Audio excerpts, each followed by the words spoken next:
Hold on to your butts. We are changing the course of history as we see it. That is what Wesley demands. Now, this affects Iris. Iris, where are you? What you feel only matters to you. I do not entertain hypotheticals. The world as it is vexing enough. Iris, I have a tip for you. Don't take drugs! Or Whatever Movies with Wesley and Iris. What up, and welcome to Or Whatever Movies. I'm your co-host, Iris, and I'm here with my older brother, Wesley. Who's a ghost, because today we're talking a movie from 2021, Ghostbusters Afterlife. The band Nerf Herder recorded a song called Ghostbusters 3 about how it was never going to happen, and no one thought they would ever see a Ghostbusters 3. Hey, that rhymes. Especially after Ghostbusters 2, which was kind of bud. And then Ghostbusters 2017 happened, and this movie glosses over that completely. It just doesn't exist canonically. And now we have Ghostbusters Afterlife. In all regards, an official sequel to the original Ghostbusters, directed by Jason Reitman, son of the fabled Ivan Reitman. He still oversaw the production of this movie and was proud of his son and got to see it before he sadly passed away. And you're all like, I'm not going to watch it. I'm going to watch it on a plane. I was wondering where that was all going, because that was quite the setup. I wanted to see it. It's hard for me to get out to the theaters. Thank you very much. And for some reason, Ghostbusters is not available. It was released over a year ago. Why is it not available on a streaming service? It was ready to go in June of 2020, and everyone was excited. But also, it's on the Stars channel. So it wasn't so much that you felt that this movie itself needed to be seen on the big screen, but that there was so much history behind it that that's what it actually deserved. I mean, this is a good movie to talk about because I'm of the age where Ghostbusters was, pretty big deal in my childhood. I was all of 8 years old when that movie came out, but I certainly grew up with it. It's been in my consciousness forever, and it seems to tick all the boxes for a legacy kind of movie that has as much going on behind the scenes as it does on screen. The father-son dynamic of the Reitmans, and all ready to go, and I was all jazzed for it. And the producers were like, well, we got to make sure that it sells, and we're kind of trading on this nostalgia aspect, so we got to get that Finn Wolfhard kid in here. He's the kid of the 80s, and he looks a little bit like Egon. I can see that. The sci-fi horror kid coming off of It and Stranger Things. Yep, and this one was set in rural or small town Oklahoma, which might as well be the 80s. Like it's just forever set and stuck in the 80s? Yeah, and they're riding in the back of El Caminos and stuff to the old abandoned mine. Yeah, but this wasn't set in the 80s. This is set in modern day. It could have been set in the 80s is what I'm saying. But you know how we know it's in modern day? Because of the inclusion of the character of podcast. Oh, because of I thought that was a racial thing, but you're talking about the advent of podcasts. Podcasts in general. We saw this theatrically in November of 2021, and then I needed a refresher, so we watched it, and I got Kelly to sit down to watch it with me again.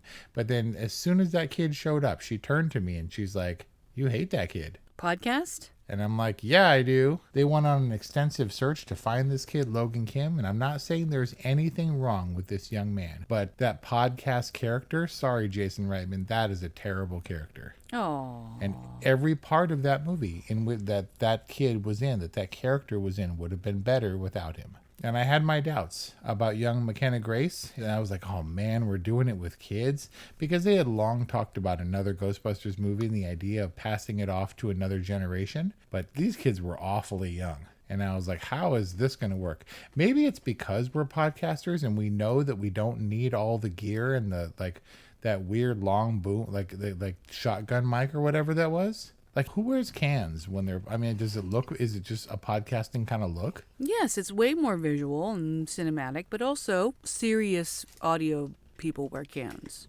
Cans, by the way, referring to the over-the-ear headphones. Serious people wear bedazzled in-ear monitors. I'm not talking about the Beyoncés of the world. I'm talking about the podcasts of the world. Okay, so you hated podcast, and you didn't totally hate Mckenna Grace, but you kind of hated her?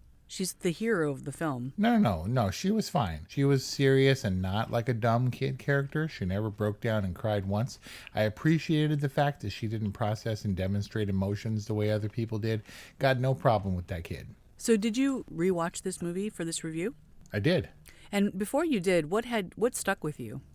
The practical stuff, the car chases, and so I mean, this movie trades hugely on the Ghostbusters nostalgia from the 80s. And the Ecto-1 is one of the best fantasy movie cars of all time. It ranks up there with the DeLorean. And to see it, that was like the promotional image that Jason Reitman first put out into the world. And he's like, "Hey guys, I found the Ecto-1," and it was like languishing in a barn somewhere. Right. Not really, but for the purposes of the movie, and you're like. And you like get a glimpse of the logo and stuff and underneath the sheet. But everything in this movie was shot practically as much as they could, and the stuff that wasn't was actually kind of bad. But when they bust that car out and he's driving through the wheat and stuff, it was all real. All the chasing and the driving was real. It was great.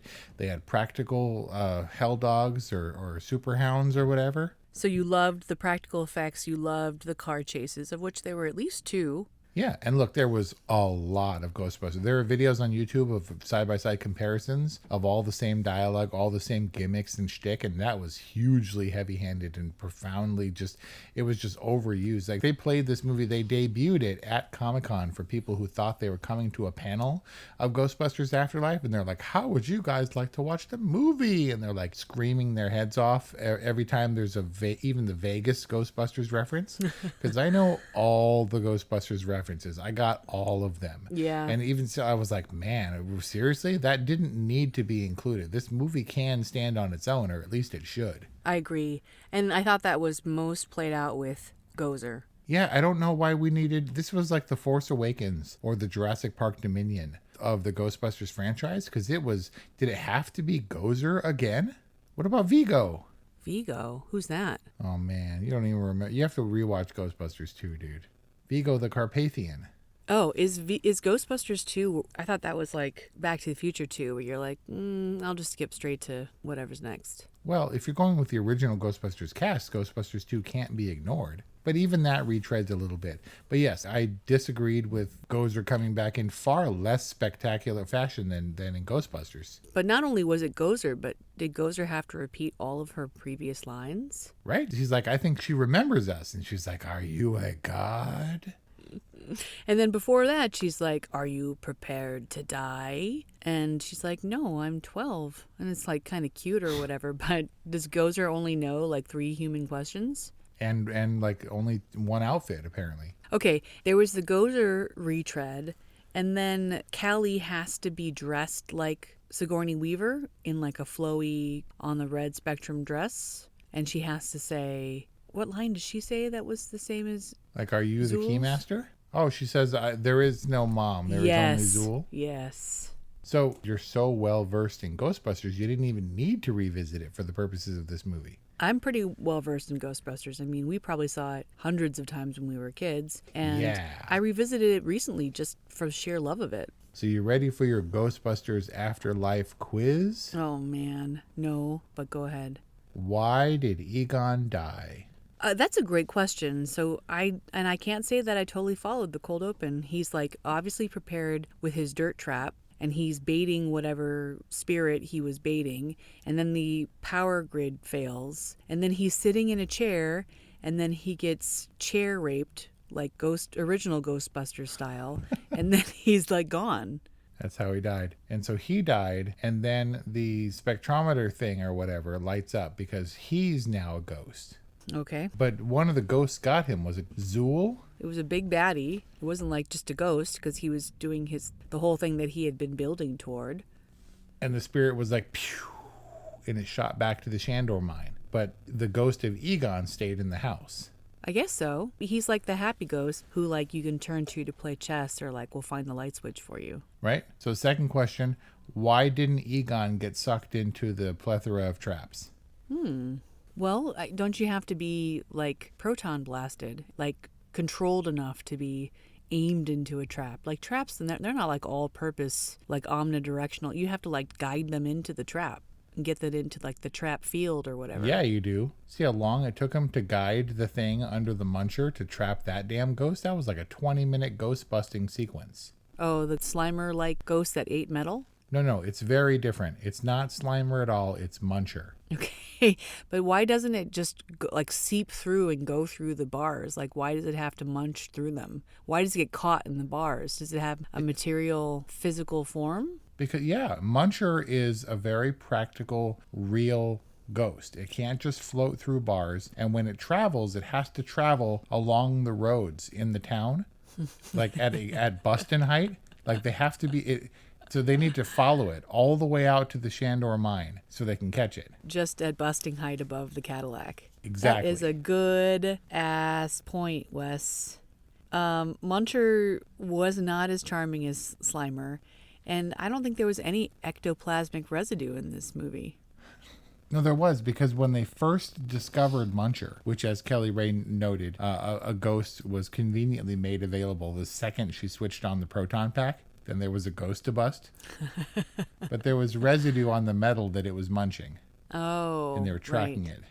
So we got Gary Gruberman. Is that what it was? Gruberson. He knows about traps. Whoa, cool replica. What, you don't know about what happened 20 years before you were born? How dare you? Yeah? He knows about ghost traps. I've wanted to do this all my life. Why would he open a 30-year-old closed ghost trap? Especially when he realizes it's like active. When a little wisp of smoke comes floating out. Yeah, they hook it up to the school bus battery. It does a little sizzle thing. Why would you hit that thing, especially in front of kids? You thought he was irresponsible putting Cujo on for those kids? Man, he almost got them Cujo'd. Oh, man. It's pretty thin, but I think they thought they were just doing like a scientific experiment, but they obviously didn't think through to the possibility that there might be a live specter inside of the trap. That's their responsibility as scientists. To think through the possibilities? They're one of many irresponsible small-towners in this movie. They didn't have, they weren't like poised and ready to like proton pack the ghost back in it or anything like that. No, and after the ghost blasted out the windows of the school bus and the kids could have gotten hurt, they were like, whoa. And the kids are dicking around at the mine and they hop onto the little mine swing above the bottomless mine shaft. And a frickin' demon comes rocketing out of the mine shaft and they're like, ha! Okay, so, wait, how were they? They were like, ha! Dude, irresponsible small-towners. And kids in general. These are all good points. The Muncher, and I'm sure there's all kinds of excuses that you can come up with why he follows the path of roads, like airflow and feng shui and who knows why. And then the irresponsibility of the summer school teacher and blah, blah, blah. Like all of this makes perfect sense that it doesn't make sense. But I want to know, did you think about this the first time you saw this movie, or did you think about it upon repeat viewing? Admittedly, I thought about it for repeat viewing because I came out of Ghostbusters Afterlife being pretty happy with it. You were like, should I see it? And I was like, you should probably see that. And then afterwards, months and months afterward, it's probably 6 months at this point since I saw it originally in the theater, I started to wonder, why did I hold it in high enough regard after all this time? And I thought about the stuff that was cool, and I greatly admire the fact that Jason Reitman had a physical car and that they had the foresight to plant that wheat in the field for him to go driving around, even though Dirt Farmer never grew anything. There was a whole field of wheat that they planted a year ahead of time so they could drive through it in really only one take for that part of the wheat. Wow. And they did it for like 20 minutes and Finn Wolfhard's really in the car and there's like a dude on top and it's great and it looks so good. It looks really, really cool, but in a controlled, weirdly fake fashion to me. Like they tore apart the town, blew it to pieces, and there were no screaming crowds. There was no one scrambling for cover. There were a few townspeople. There was another car, which I noted. I remembered it being completely empty. And I was like, why does this movie feel so, it kind of feels hollow. It seems like everything is in place, but it just felt like convenience to me. Mm-hmm. Especially the second time around. The second time around when I wanted to revisit it for the cool parts, and I was like, so some of this doesn't make sense. Yeah.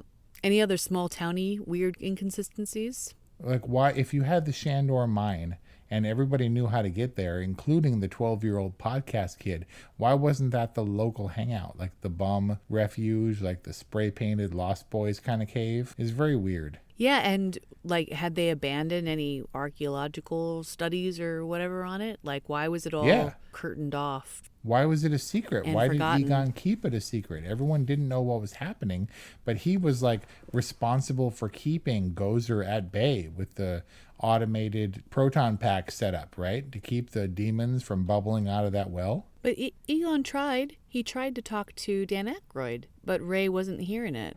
I guess. I'm just saying he could have kept the townspeople safe instead of being all recluse or whatever. Because he saved New York, but he couldn't save a small Oklahoma town from itself. Well, I guess he did. I think to the best of his ability, he was warding off, basically, the apocalypse. Now, this isn't really a quiz. This is more like, what do you think about this weird inconsistency? Okay. Like, Egon can control things. It's like Patrick Swayze in Ghost. With enough practice, he can manipulate practical things like the lamp or the chess pieces. Or he can have a physical manifestation for a limited amount of time. But he can't or won't stop the danger dog from taking Mom. Oh, in the house when she's like poking around inside of his lab. That's his domain. Yeah. I guess they have to pick and choose. Well, at that point, we don't know that he can take on physical form, so we have to save that for the end, for the hug, for the emotional moment. He can manifest for emotional moments. Yeah, but he chose carefully. He selected his outfit for the manifestation because we all know that Egon didn't die in a Ghostbusters uniform. But when he reappears, he's in full Ghostbusters regalia, complete with proton pack, so he can match the other dudes. That's careful afterlife wardrobe planning there. Harold Ramis directed Groundhog Day, and he also co-wrote Ghostbusters. Is that right? I think so. That was Dan Aykroyd, I think, that wrote it, mostly. Oh, no, he's got a written by credit. Cool. So there's a third uncredited writer. Can you guess? No. Rick Moranis, who was Interesting. conspicuously missing from Ghostbusters Afterlife. Yeah, Rick Moranis had a thing. His wife got sick and passed away like in the 90s after all Honey, I Shrunk the Kids. So he like walked away and raised his kids. And he was deciding to come back. I think he's got another Honey, I Shrunk the Kids in the pipe. But he was like walking down the street and some like dude knocked him out. It was one of those like random where people decide to punch people on the street. But I don't know. You have Rick Moranis, who's like 70, or you have Paul Rudd, who's Paul Rudding around Hollywood doing whatever. He's kind of Rick Moranising around, if you ask me. He's Right. awfully keymastery. Yes, he is. But, you know, you can have Janine, and I can see that, how she's like, she was always fawning over Egon, and she doesn't have a huge role. It doesn't, you know, it would have been nice if they had been like husband and wife or something. Yeah. And she just like left town after he died because she couldn't take it anymore. Sure. And handed off the keys to Mom as like the last act before she took off. Because it would have been kind of nice to see Janine, her eyes filled with emotion, Demi Moore style, when Egon reappears at the end, right? Aww. But I guess she couldn't be Callie's mom, though that was the problem, right? Who was Callie's mom? Don't know. Like, who did Egon shack up with? And was it a temporary thing? Do we know anything about this? No, it would be. I would be curious to read the Ghostbusters Afterlife novelization, because it seems like there were a lot of instances of convenience where it didn't really explain what was happening or why, and we just kind of got there. I feel like this movie was kind of made to be pulled apart because it holds true to the limitations of being a Ghostbusters sequel and fans expecting some similarities and some callbacks. Then it has to adhere to some of those rules. Like Gozer, the Gozerian, I might add, was the ambassador of the Destructor that was the Stay Puft Marshmallow Man. And here, Gozer was kind of its own thing and wasn't ushering in the form of the Destructor who was going to take over, like destroy New York City. Oh, that's right. Stay Puft, the Destructor, is the arch baddie? Yeah, but we did get the form of the Destructor in the Stay Puft little marshmallow merchandisey guys in Walmart. Right. Whew, that's where those little ghosts belong, is in Walmart. Because the only thing I hated more than podcast was those stupid Stay Puft Marshmallow Men and their little dumb roasting each other thing and the little umbrella with the... Oh, man. That was horrible, and it was all over the trailers, and I was so afraid. I was like, that is going to suck. Speaking of Ghost Town, pun intended, Yeah. why were there... Hey, that's what it should have been called. Why was there nobody in the Walmart? Yeah, there was no one in the Walmart. There was no one at the checkout or whatever. Right. If people could see the danger dog, that thing was doing crazy damage. Crazy damage. And when he's running out of the Walmart, there's like nobody running out. Don't know. Because this movie they didn't have extras for that day. And there's a lot that was just convenient. Yeah, working with extras is kind of an art form, and it can be kind of an afterthought, but really, when used well, it adds so much. I mean, think about the iconic moment when Rick Moranis is looking for help. And he runs up to that fancy restaurant and it's beating on the window. And then he like squeaks down it. Yes. And then he gets attacked and they all just go back to eating. Like, brilliant use of extras. And what I mean, and by extras, I mean background actors, background talent. Yeah. So you remember he threw the coats into the coat room and they landed on the danger dog's horn, and then the danger dog came bursting through the door after him. But when he got taken out at the window to become the keymaster, the dog was invisible. It was? Yeah. He like squeaked down the window and people went on eating. Well, I think he was just out. He was out falling off in the dark. I don't think they ever went invisible. Although they kind of go invisible here. That's what I'm saying. I don't know if that dog was visible in the Walmart, which just means that for the Walmart employees, some dude is shopping in Walmart and all of a sudden there's carnage and stuff being thrown all over the place and he goes running out the front door. So he's just the crazy like STEM summer school teacher guy? Which I think is par for the course in an Oklahoma Walmart in the middle of the night. But he's a scientist, dude. He's a seismologist. An amateur seismologist. All right, what else you got? J.K. Simmons, man. Yeah, what was that all about? Who was his character? Dude, are you kidding me? He was the Ivo Shandor, the madman from Tobin's Spirit Guide who oversaw the construction, the architect who designed Dana Barrett's building in New York City with girders of purest selenium. It was a conduit for the Destructor and for Gozer. And he got all that selenium from a little mine in Oklahoma, the Shandor Mine. Are you joking? No, he created the building from that mine to bring about the end of the world. So his purpose was to bring about destruction, and then why does Gozer rip him in half? You never studied. You never read Tobin's Spirit Guide. Would it trouble you to just tell me? Well, that was a quote from Ghostbusters. You never studied. Oh, really? Venkman. Oh. Yeah. Who says it to Venkman? Ray, for once, forget all the metallurgy and science. Like, can you just tell me what the hell is going on? And he's like, you never studied. All sad and forlorn. And Dan Aykroyd? That is who Ivo Shandor is. And this is for the Ghostbusters nerds. In a way, it was an admirable throwback to Ghostbusters that furthered the story, where as much as we saw some of the same ghosts, some of the same tropes, a lot of the same musical cues. Oh, all over the place. The dialogue, it was pretty heavy-handed, but the Ivo Shandor stuff was pretty cool. At least hearing about Ghostbusters Afterlife, and they drop a teaser, and you get brief glimpses of this town, and you're like, what's this story going to be? And you see the glimpse of the Shandor mine, and you're like, whoa! I was pretty happy, and I was pretty excited about this movie coming out, and I liked it the first time I saw it. Not to say I didn't like it the second time around. It just doesn't bear up to pretty intense scrutiny very well. Right. It's fun for the ride, and it's fun for this visit back into this world that you know and love. But does it hold up to the scrutiny? Does it truly stand on its own? And this brings me to a question about sequels. So we've discussed at length the sequel that adds value. A truly successful sequel will build upon, expand upon, or add to successfully a certain foundational kind of mythos or ethos for a film. Then there's like the complete retreads, which was kind of the Hangover's problem, right? It's the same problem, just manifest in a different form. And then there's the Top Gun Maverick phenomenon, where it's kind of a retread, like it's a similar story structurally, and there's enough callbacks without being too much, but there's enough of its own story, and the end mission was quite different, I guess, than what was originally introduced in Top Gun. Where does Ghostbusters Afterlife fall? Ghostbusters took the step back because it was set in this empty Oklahoma town. It was like a side plot. And the mythos is really the only thing that grew and expanded. And it traded on some of the same stuff, but I think it was a little bit too much. Top Gun traded on the progression of the technology. And there was no new tech in Ghostbusters. That's it was a good just point. more traps, more of the same traps. Right. It was all of the science. It was all the technology in the hands of people who didn't do anything to earn it. Right. But the Ecto-1 was cooler. But the Ecto-1 didn't really serve a purpose. It had the gunner seat. I don't think that added a tremendous amount.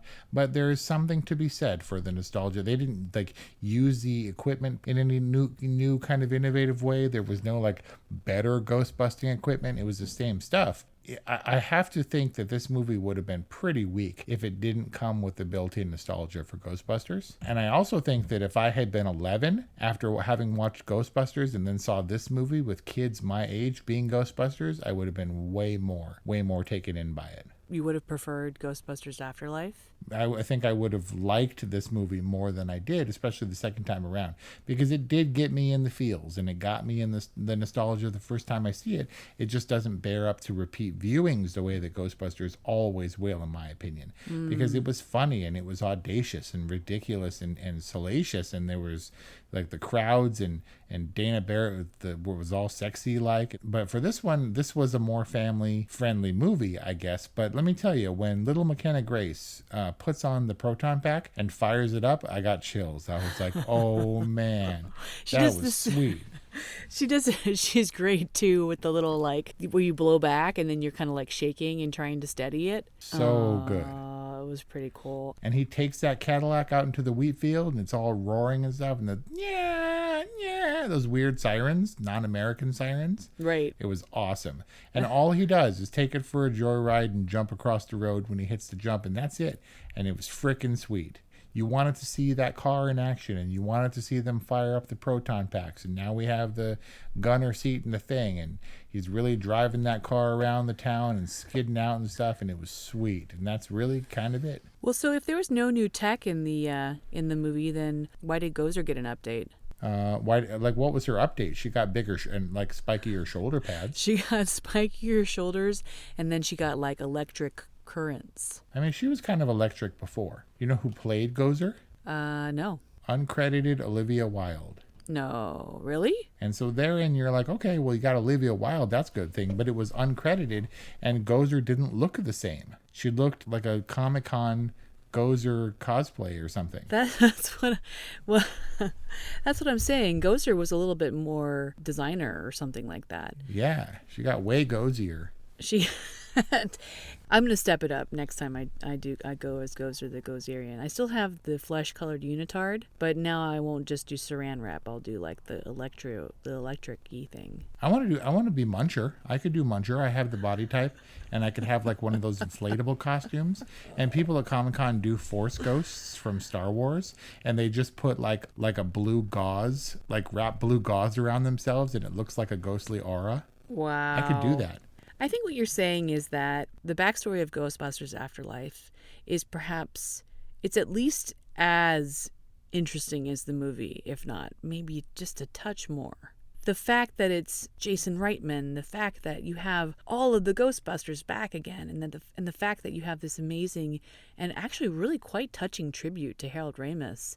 It was quite emotional, I felt, when he's guiding her hand and he's there steadying her.